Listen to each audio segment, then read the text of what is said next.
Hello students, video शुरू करने से पहले प्लीज चैनल को लाइक, शेयर और सब्सक्राइब जरूर करें।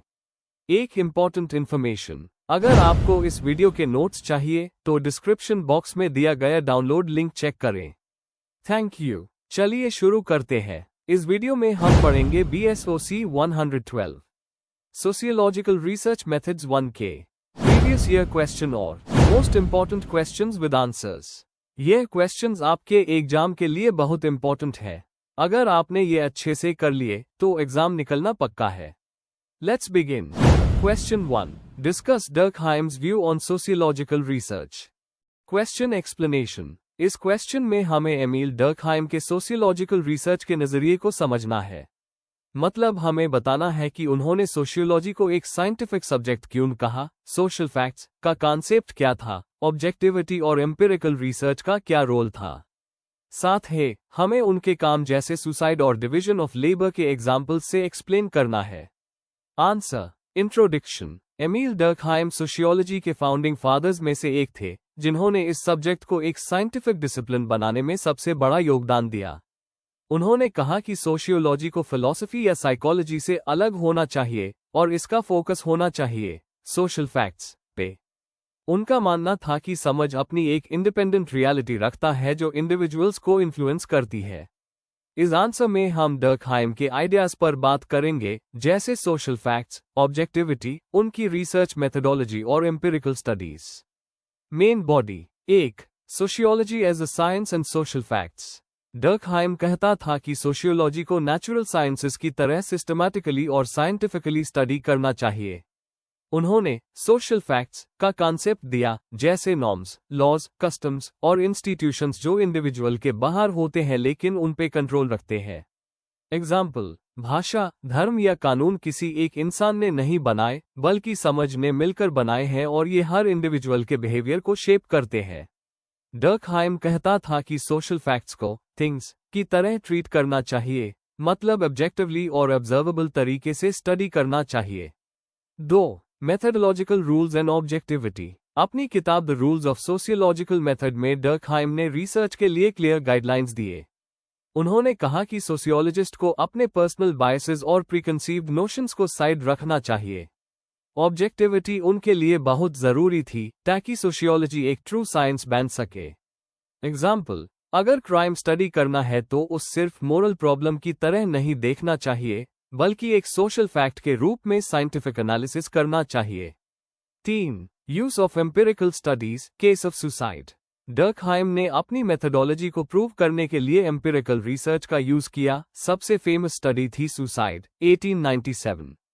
इसमें उन्होंने सुसाइड रेट्स के स्टैटिस्टिकल डाटा को एनालाइज करके पैटर्न्स फाइंड किए। उन्होंने दिखाया कि सुसाइड एक इंडिविजुअल एक्ट लगता है लेकिन असल में सोशल फैक्टर्स से इन्फ्लुएंस्ड होता है, जैसे इंटीग्रेशन और रेगुलेशन। उन्होंने सुसाइड के टाइप्स दिए। ईगोइस्टिक सुसाइड, जब सोशल इंटीग्रेशन कम हो। एल्ट्रुइस्टिक सुसाइड, जब इंटीग्रेशन ज्यादा हो। अनोमिक सुसाइड, जब सोसाइटी में रेगुलेशन वीक हो जाए। फेटलिस्टिक सुसाइड, जब रेगुलेशन बहुत ज्यादा हो। इस स्टडी ने प्रूव किया कि पर्सनल एक्शंस भी सामाजिक कारणों से समझाए जा सकते हैं। 4. Collective consciousness and social solidarity. Durkheim ने कलेक्टिव कॉन्शियसनेस का आइडिया दिया, जो बिलीफ्स और वैल्यूज समझ को जोड़कर रखते हैं। The division of labour in society में उन्होंने समझाया कि कैसे सोसाइटी ट्रेडिशनल से मॉडर्न होती है, मैकेनिकल सॉलिडारिटी से ऑर्गेनिक सॉलिडारिटी की तरफ बढ़ रही है। मैकेनिकल सॉलिडारिटी में लोग एक जैसे होते हैं और कलेक्टिव बिलीफ स्ट्रॉन्ग होते हैं, जबकि ऑर्गेनिक सॉलिडारिटी में लोग अलग अलग रोल्स में होते हैं और एक दूसरे पर डिपेंडेंट होते हैं। इससे उनका मेन फोकस था कि सोशल कोहीजन और स्टेबिलिटी कैसे मेंटेन होती है।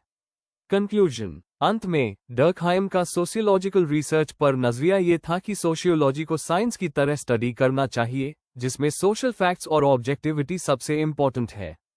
उनकी एम्पिरिकल स्टडीज जैसे सुसाइड और डिवीजन ऑफ लेबर ने दिखाया कि सोशल बिहेवियर को सिस्टमैटिकली समझाया जा सकता है। उन्होंने सोशियोलॉजी को एक इंडिपेंडेंट और साइंटिफिक डिसिप्लिन बनाने की स्ट्रॉन्ग फाउंडेशन दी। आज भी उनके आइडियाज रिसर्चर्स को इंस्पायर करते हैं। अगर आपको इस वीडियो के नोट्स चाहिए तो डिस्क्रिप्शन बॉक्स में दिए गए डाउनलोड लिंक को जरूर चेक करें। Thank you. Let's see the next question. Question 2. Discuss the significance of reflexivity in social research. Question explanation. इस क्वेश्चन में हमें रिफ्लेक्सिविटी का मतलब समझाकर ये बताना है कि सोशल रिसर्च में इसका इंपॉर्टेंस क्या है। हमें ये एक्सप्लेन करना है कि रिसर्चर की बैकग्राउंड, वैल्यूज और पोजीशन रिसर्च को कैसे अफेक्ट करती है और रिफ्लेक्सिविटी रिसर्च को ज्यादा एथिकल और वैलिड कैसे बनाती है। आंसर। इंट्रोडक्शन। रिफ्लेक्सिविटी एक इंपॉर्टेंट कॉन्सेप्ट है सोशल रिसर्च में। इसका मतलब है कि रिसर्चर अपने रोल, बियास और इन्फ्लुएंस को रिसर्च प्रोसेस के दौरान क्रिटिकली एवैल्यूएट करे। रिसर्च कभी भी बिल्कुल वैल्यू फ्री नहीं होता और रिसर्चर की आइडेंटिटी और बैकग्राउंड उसके रिजल्ट्स को अफेक्ट करते हैं। इस आंसर में हम रिफ्लेक्सिविटी का मीनिंग, टाइप्स और इसका सिग्निफिकेंस डिटेल में समझेंगे। पियर बॉर्डियू और फेमिनिस्ट स्कॉलर्स ने रिफ्लेक्सिविटी पर बहुत एम्फेसिस दिया है। Main body. 1. रिफ्लेक्सिविटी का मीनिंग। रिफ्लेक्सिविटी का मतलब है कि रिसर्चर अपने असम्पशंस, बैकग्राउंड और पोजीशन को समझे और उनके इम्पैक्ट को रिसर्च प्रोसेस में आइडेंटिफाई करे। ये एक कंटिन्यूअस प्रोसेस है जिसमें रिसर्चर अपने फील्ड वर्क और एनालिसिस के दौरान सेल्फ अवेयरनेस रखता है। एग्जाम्पल, अगर एक मेल रिसर्चर रूरल वीमेन के इश्यूज स्टडी कर रहा है तो उसको ये समझना होगा कि उसकी जेंडर और बैकग्राउंड पार्टिसिपेंट्स के रिस्पांस को अफेक्ट कर सकती है। 2. Types of reflexivity. Personal reflexivity. जब रिसर्चर अपने पर्सनल वैल्यूज, बिलीफ्स और इमोशंस के इफेक्ट को रिसर्च पर समझता है। एग्जाम्पल, एक एक्टिविस्ट पॉवर्टी स्टडी करते वक्त सिंपैथेटिक हो सकता है, लेकिन उसका बियास भी आ सकता है। Epistemological reflexivity. जब रिसर्चर अपने मेथड्स और थियरीज के इम्पैक्ट को एनालाइज करता है। एग्जाम्पल, सर्वे और एथनोग्राफी अलग अलग टाइप का नॉलेज देते हैं। दोनों रिफ्लेक्सिविटी के फॉर्म्स रिसर्च को ज्यादा ट्रांसपेरेंट और रिलायबल बनाते हैं। 3. Importance of reflexivity in social research. Credibility बढ़ती है। रिफ्लेक्सिविटी रिसर्च को ऑथेंटिक और ट्रस्टवर्दी बनाता है। एथिकल प्रैक्टिस एंश्योर होता है। ये पार्टिसिपेंट के रिस्पेक्ट और उनकी डिग्निटी को मेंटेन करता है। वैलिडिटी स्ट्रॉन्ग होती है। जब रिसर्चर अपनी सब्जेक्टिविटी एक्सेप्ट करता है तो फाइंडिंग्स ज्यादा कॉन्टेक्स्ट स्पेसिफिक और रियल होती है। पावर डायनामिक्स को बैलेंस करता है। रिफ्लेक्सिविटी रिसर्चर और पार्टिसिपेंट्स के बीच के गैप को कम करता है। एग्जाम्पल, फेमिनिस्ट रिसर्च ने इसको हाईलाइट किया है। 4. एप्लीकेशंस और examples. Feminist research. Feminist scholars ने रिफ्लेक्सिविटी को सेंट्रल बनाया है ताकि एंड्रोसेंट्रिक नॉलेज को चैलेंज किया जा सके। एथनोग्राफी। एंथ्रोपोलॉजिस्ट्स अपने फील्ड डायरीज में अपने एक्सपीरियंसेस और फीलिंग्स नोट करते हैं, जो रिफ्लेक्सिविटी का पार्ट है। Critical sociology. पियर बॉर्डियू ने रिफ्लेक्सिव सोशियोलॉजी का आइडिया दिया, जिसमें रिसर्चर अपनी एकेडमिक पोजीशन को एनालाइज करता है। प्रैक्टिकल एग्जाम्पल, क्वालिटेटिव इंटरव्यूज में रिफ्लेक्सिविटी इंश्योर करता है कि रिसर्चर अपना वर्ल्ड व्यू इम्पोज ना करे। कंक्लूजन। एंड में, रिफ्लेक्सिविटी एक मेथडोलॉजिकल टूल के साथ साथ एक एथिकल जिम्मेदारी भी है। ये रिसर्चर को अवेयर बनाता है, फाइंडिंग्स को ज्यादा क्रेडिबल और वैलिड बनाता है और पार्टिसिपेंट्स की वॉइसेस को एम्पावर करता है। अगर रिफ्लेक्सिविटी ना हो तो रिसर्च बायस्ड और इनकम्प्लीट हो सकती है। इसी वजह से रिफ्लेक्सिविटी सोशियोलॉजी को स्ट्रांग और सोशली रेलेवेंट बनाता है। If you need the notes of this video, there is a download link in the description box. Be sure to check it out. Thank you. Question 3. In what way did Radcliffe Brown use the comparative method in research? Explain. Question explanation. इस question में हमें समझना है कि A.R. Radcliffe Brown ने comparative method का use अपने research में कैसे किया। हमें कंपैरेटिव मेथड को डिफाइन करना है, रैडक्लिफ ब्राउन के स्ट्रक्चरल फंक्शनल अप्रोच को एक्सप्लेन करना है और किनशिप और सोशल इंस्टीट्यूशंस के एग्जाम्पल्स देने हैं। आंसर। इंट्रोडक्शन। कंपैरेटिव मेथड एक ट्रेडिशनल टेक्निक है जिसमें अलग अलग समाजों को कंपेयर करके उनके बीच पैटर्न्स और समानता ढूंढी जाती है। A.R. रैडक्लिफ ब्राउन, जो एक फेमस ब्रिटिश सोशल एंथ्रोपोलॉजिस्ट थे, उन्होंने इस मेथड का यूज करके सोशल स्ट्रक्चर्स को समझाया। उनका अप्रोच स्ट्रक्चरल फंक्शनलिज्म था, जिसमें सोसाइटी को एक लिविंग ऑर्गेनिज्म की तरह देखा जाता है। इस आंसर में हम देखेंगे कि रैडक्लिफ ब्राउन ने कंपैरेटिव मेथड का यूज किनशिप, इंस्टीट्यूशंस और कल्चरल प्रैक्टिसेस के स्टडी में कैसे किया। Main body. 1. कंपैरेटिव मेथड क्या है? कंपैरेटिव मेथड का मतलब है अलग अलग सोसाइटीज को कंपेयर करके उनके बीच सिमिलैरिटीज और डिफरेंसेस को समझना। इसका मेन एम था universal principles of social organization को ढूंढना। रैडक्लिफ ब्राउन ने इसको अपने फंक्शनलिस्ट नजरिए के साथ कंबाइन किया। एग्जाम्पल के तौर पर वो सिर्फ कस्टम्स को डिस्क्राइब नहीं करते थे, बल्कि कंपेयर करके उनका फंक्शन समझाते थे जो सोसाइटी को स्टेबल बनाता था। 2. Structural functional approach. Radcliffe brown के हिसाब से सोसाइटी एक ऑर्गेनिज्म है जिसमें हर पार्ट अपना एक रोल प्ले करता है। कंपैरेटिव मेथड ने उन्हें ये समझने में मदद की कि सिमिलर इंस्टीट्यूशंस अलग सोसाइटीज में अलग फंक्शंस करते हैं। उन्होंने किनशिप सिस्टम्स का स्टडी किया, स्पेशली अफ्रीका और ऑस्ट्रेलिया के ट्राइब्स में, और दिखाया कि किनशिप एक सोशल ऑर्डर मेंटेन करने का सिस्टम है। किनशिप उनके लिए सिर्फ पर्सनल रिलेशंस नहीं था, बल्कि एक तरीका था राइट्स और ऑब्लिगेशंस को रेगुलेट करने का। 3. किनशिप स्टडीज का एप्लीकेशन। रैडक्लिफ ब्राउन का एक बड़ा कंट्रीब्यूशन था किनशिप का कंपैरेटिव एनालिसिस।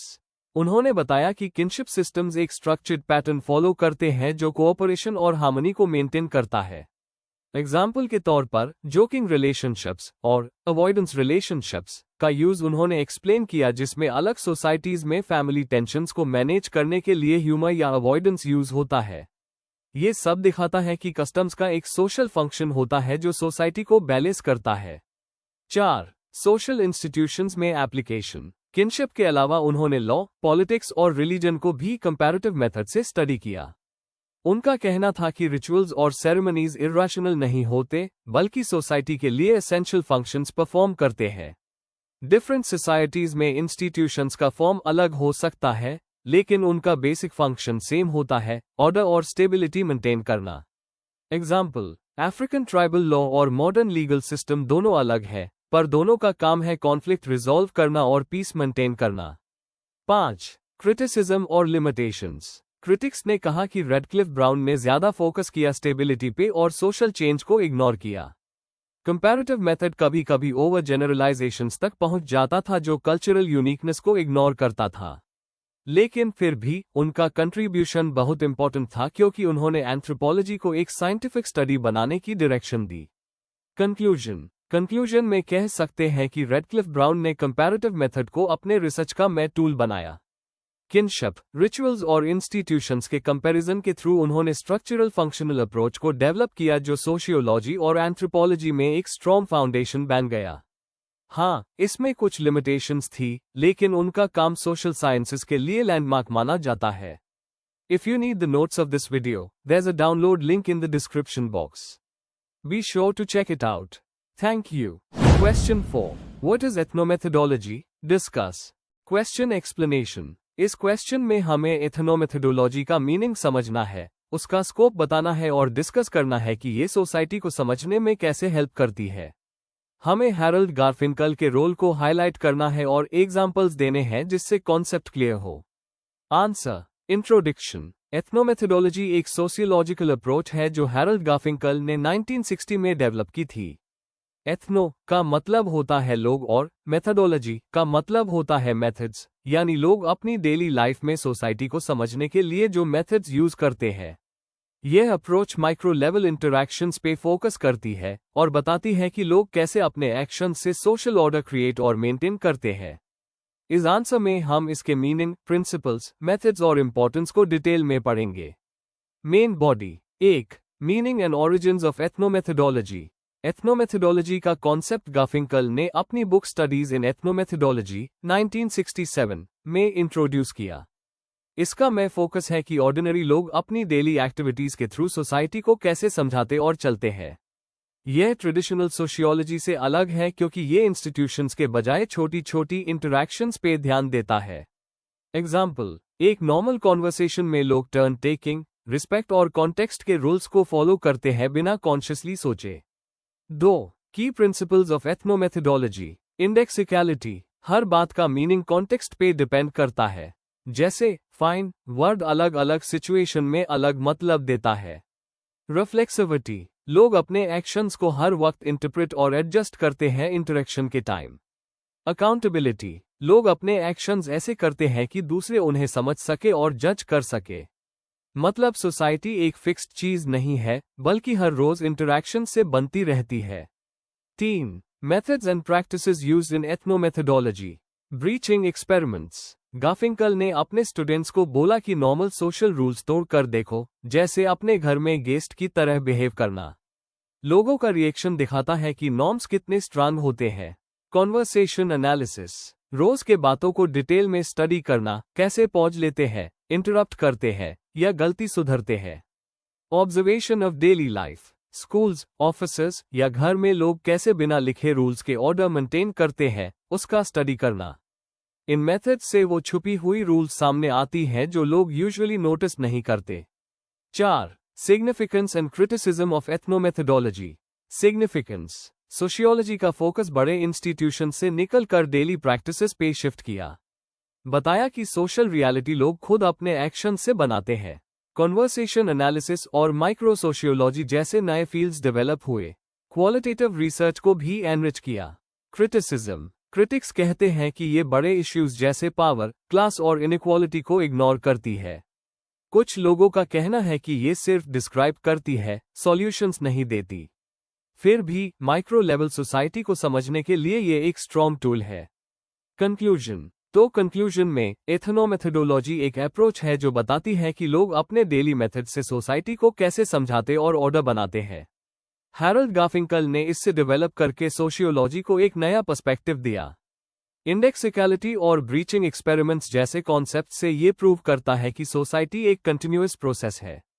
भले ही इसमें कुछ लिमिटेशंस है, पर माइक्रो इंटरैक्शंस को समझने के लिए ये बहुत यूजफुल है। Before we end, please like, share and subscribe the channel for more such study materials and one important information अगर आपको नोट्स चाहिए, तो डिस्क्रिप्शन बॉक्स में डाउनलोड लिंक दिया हुआ है। जरूर चेक करें। Thank you.